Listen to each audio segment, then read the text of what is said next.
اب اس سے ٹھیک کروانے کا اور اس سے شفا لینے کا راستہ کیا ہے؟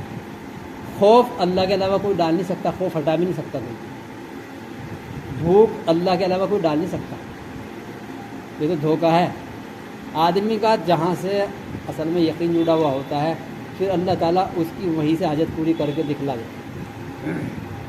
ڈاکٹر دوائی دے گا، لے بھائی بھوک نہیں لگتی، دوا کھا لے۔ اب وہ اللہ تعالیٰ نے اس کے امتحان کے لیے دوائی کھاتے ہی سے بھوک لگا دی، امتحان ہے یہ۔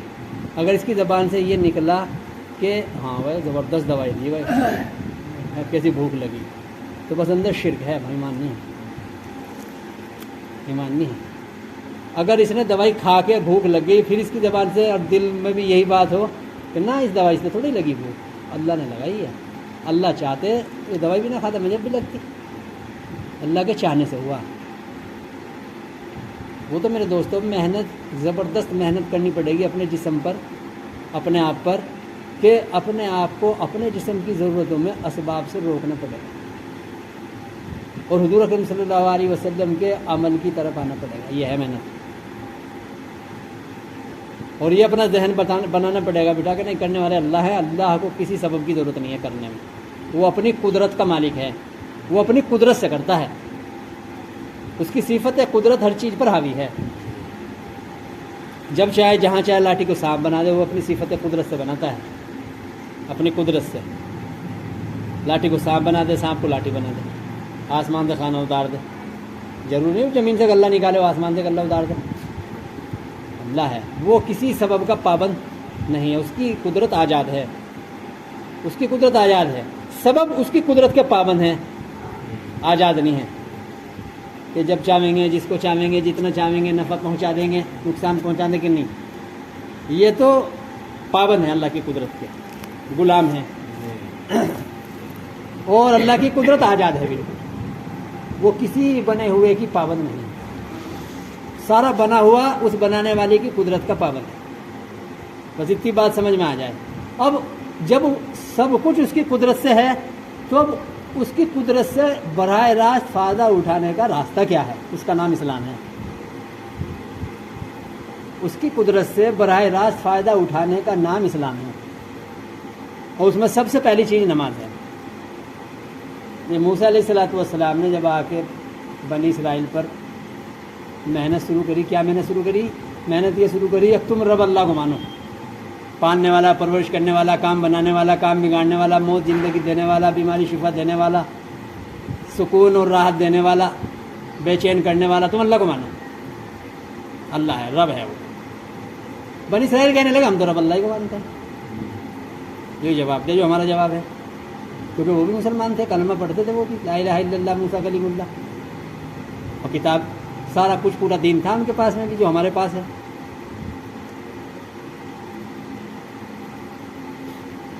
کہنے رب تو ہم اللہ کو مانتے ہیں، تو اللہ تعالیٰ نے وہی بھیجی موسیٰ علیہ السلام کو، کہا موسیٰ ان سے کہو تم کہہ دو گے زبان سے ہم رب اللہ کو مانتے ہیں اور ہم مان لیں گے، تو ہم نے ہمیں رب مان لیا، ہم مان لیں گے، ہم جب مانیں گے جب ہم سے تم اپنے مسئلے نماز سے حل کرواؤ گے،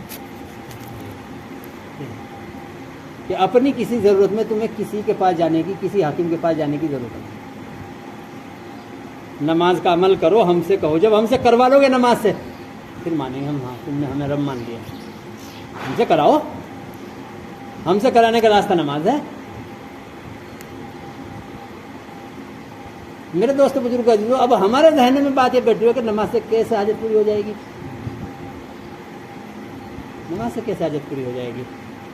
یوں کہنا ہی کفر ہے، یوں کہنا کفر ہے کہ نماز سے کیسے حاجت پوری ہو جائے گی، نماز سے کیسے روٹی مل جائے گی، نماز سے کیسے شفا مل جائے گی، نماز سے کیسے راحت مل جائے گی، نماز سے کیسے حفاظت ہو جائے گی، یوں کہنا زبان سے کفر ہے، اور زبان سے نہیں کہہ رہا، دل میں یہی ہے، اس کا نام نفاق ہے، اس کا نام نفاق ہے۔ زبان سے تو کہہ نہیں رہا، زبان سے تو کہہ رہا اللہ کرتے ہیں، اللہ ہاں بھائی رب اللہ ہی ہے، لیکن دل میں یہ کیسے ہو جائے گا؟ خالی نماز سے، نماز سے روٹی مل جائے گی، نماز سے شفا مل جائے گی، نماز سے مکان بن جائے گا، نماز سے کپڑے مل جائیں گے۔ اگر دل میں ہے یہ بات، زبان پہ ہے نہیں، دل میں ہے، تو پھر یہ نفاق ہے۔ زبان سے اس لیے کہتا ہوا ڈرتا ہے کہ فتویٰ لگ جائے گا، اور دل میں یہی ہے. ہر آدمی اپنے آپ کو چیک کرے, ساری محنت اپنے اوپر ہے. دعوت کی محنت یہ دوسروں کے لیے نہیں ہے. یہ دھوکہ ہے, لوگوں نے لگا دیا ہمیں اس پر کہ اب تم تو سب کی ذمہ داری ہے. ہم پہ کس کی ذمہ داری جب تک ہم خود نہ بن جائیں؟ ہم پہ کسی کی ذمہ داری نہیں. صحابہ رضی ہماری تو کیا ہے حیثیت ہے, صحابہ اکرام رضوان اللہ تعالی عنہم جو اس امت کی سب سے مقدس جماعت ہے.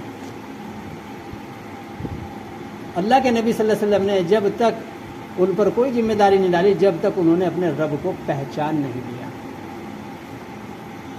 بلکہ آپ تو یہ فرماتے تھے جب کوئی کلمے کی گواہی دے کے اسلام میں داخل ہوتا تھا چھپکے سے اپنے قبیلے میں چلے جاؤ. 3 سال تک تو اللہ کے نبی نے یہ بھی نہیں بتایا کسی کو میں نے کس سے ملاقات کری, کون اسلام میں داخل ہوا, چھپ کے.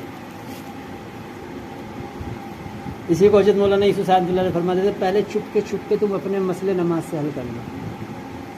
اپنے اس میں اور کوئی داخل نہیں ہے, اپنے گھر والے بھی داخل نہیں ہیں. گھر والوں کے لیے جو جہاں سے جو کچھ کر رہے وہ کرتے رہو. ہاں انہیں ترغیب دیتے رب اللہ ہے, پالنے والا اللہ ہے. دیکھو میں مر جاؤں گا تو تمہاری روٹی بند ہو جائے گی.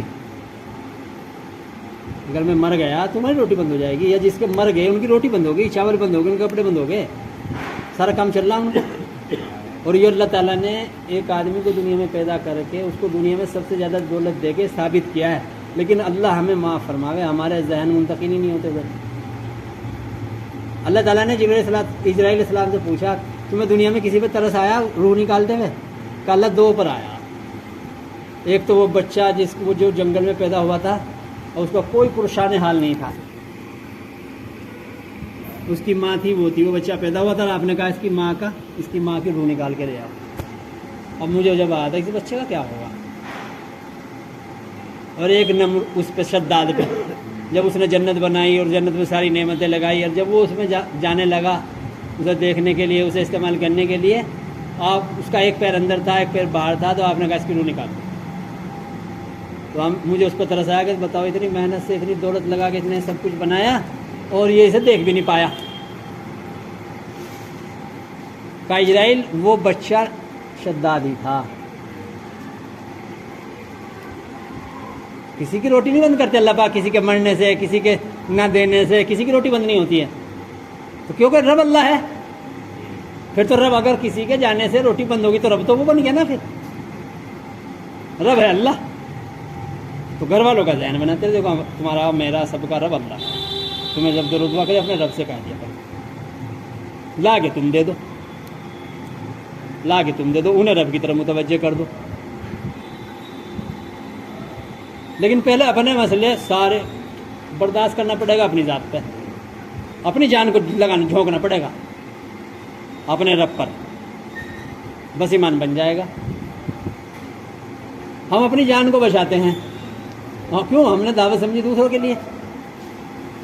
بھائی انہیں سمجھانا ہے.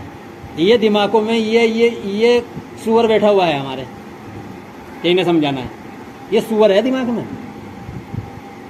خود سمجھا نہیں ہے, خود کے دماغ میں سور بٹھا لیا کہ انہیں سمجھانا ہے. بس دائی کی دعوت دینے والے کی ترقی وہیں ختم ہو جاتی ہے اس کی دعوت سے, جہاں اس کے ذہن میں یہ بات آ گئی کہ انہیں سمجھانا ہے, ترقی ختم.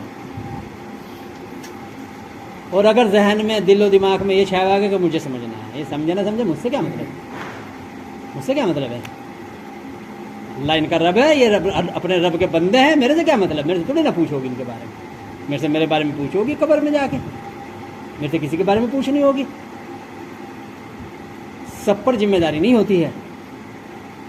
آج اس پر لگا دی ساری امت کو, سب پر سب کی ذمہ داری ہے. ارے سب کی نہیں ہوتی ذمہ داری. ذمہ داری والے کام جو ہوتے ہیں وہ چند لوگوں پر ہوتے ہیں, سب پر نہیں ہوتے. حضور اکرم صلی اللہ علیہ وسلم نے 14.5 سال تک کسی صحابی کو نہیں کہا جاؤ تم پہ ذمہ داری ہے دعوت دو.